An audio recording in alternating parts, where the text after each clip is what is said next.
এই মেয়েটি ঘুমিয়েছিল, তার মোবাইলে নোটিফিকেশন আসে, তার বয়ফ্রেন্ড বলে তুমি কি ঘুমিয়ে পড়েছো? মেয়েটি বলে না, আমি জেগে আছি। মেয়েটি বলে কেন? বয়ফ্রেন্ড বলে না, আমি এমনি জিজ্ঞাসা করছি।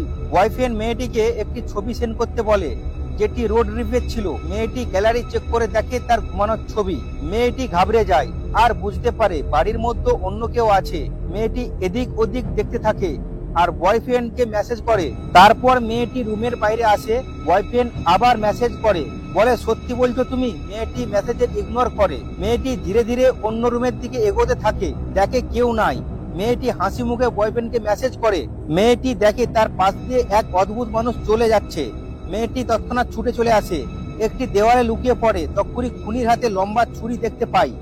মেয়েটি বয়ফ্রেন্ডকে মেসেজ করে, বাড়ির মধ্যে কেউ আছে, হাতে ছুরি। মেয়েটি পুলিশকে ফোন করতে যায়, তখন পিছন থেকে কিলার এসে পড়ে। মেয়েটি ভয়ে অন্য রুমে চলে যায়। এখানে কিলার চলে আসে আর ছুরি দিয়ে দরজার আওয়াজ করতে থাকে। মেয়েটি ভয়ে কাঁদতে থাকে, কারণ কিলার একদম পাশেই ছিল। মেয়েটি পুলিশকে ফোন করতে যাচ্ছিল, সেই সময় বয়ফ্রেন্ডের মেসেজ নোটিফিকেশন জোরে বাজতে থাকে। নোটিফিকেশনের আওয়াজ কিলারের কাছে পৌঁছায়। কিলার মেয়েটিকে খুঁজে পেয়ে যায়। কিলার মেয়েটির সামনে এসে পড়ে।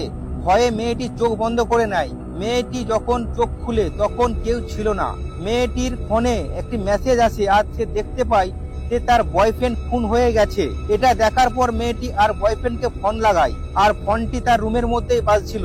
মেয়েটি যখন রুমের লাইট জ্বালায়, সে দেখতে পায় তার সামনে এক অদ্ভুত ভয়ঙ্কর মানুষ দাঁড়িয়ে আছে আর মেয়েটিকে কেটে ফেলে। এখানে মুভিটি শেষ হয়ে যায়। ভালো লাগলে অবশ্যই লাইক, চ্যানেলটিকে সাবস্ক্রাইব করে রাখবেন এরকম মুভি দেখার জন্য।